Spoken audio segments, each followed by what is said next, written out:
13 times. Debate. Can masks protect you from the coronavirus? What's this about? In many Asian countries, health experts are advising people to wear masks as a preventive measure against the novel coronavirus. However, several doctors in the West have spoken out about the ineffectiveness of these masks, explaining that they simply keep the wearer from spreading germs. This house believes masks can protect you from the coronavirus. I agree. Should you wear a mask? It's better than not wearing one at all. According to the U.S. Centers for Disease Control and Prevention, people who may have the novel coronavirus should wear a face mask. A statement on its official website reads, "You should wear a face mask when you are around other people, for example, sharing a room or vehicle, and before you enter a healthcare provider's office. If you are not able to wear a face mask, for example, because it causes trouble breathing, then people who live with you should not stay in the same room with you, or they should wear a face mask if they enter your room." Dr. Frank Esper, a disease specialist at the Cleveland Clinic, said, "If people feel like they have symptoms, we ask them to put on a mask when they are coming to our waiting room or into a public space." He continued, "It helps prevent the spread of infection." Khan and I disagree.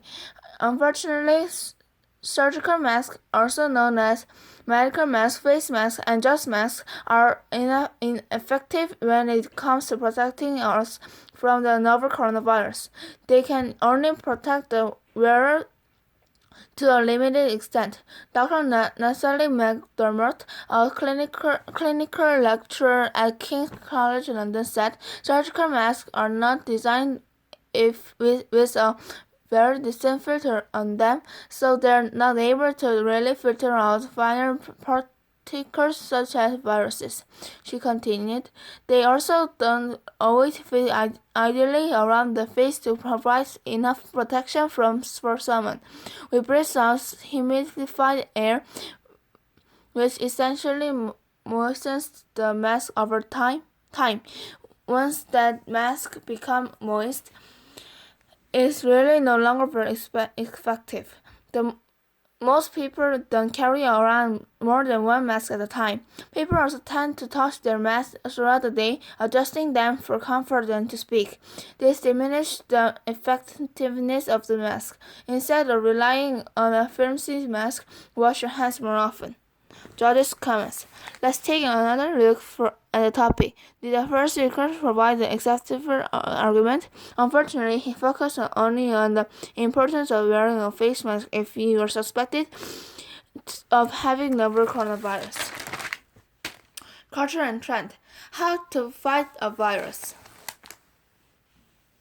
The recent coronavirus outbreak has also led to an outbreak of fear around the world.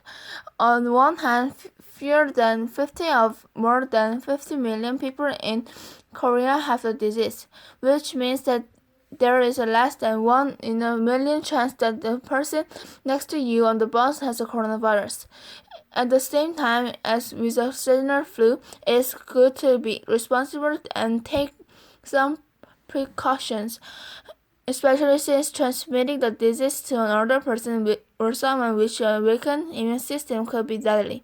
Here are some tips on how you can stay healthy while keeping those around you safe as well.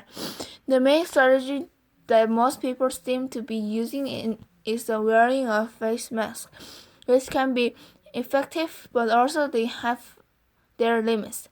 The moisture expelled from a sick person's sneeze or cough can enter the nose or mouth of others, making them sick as well.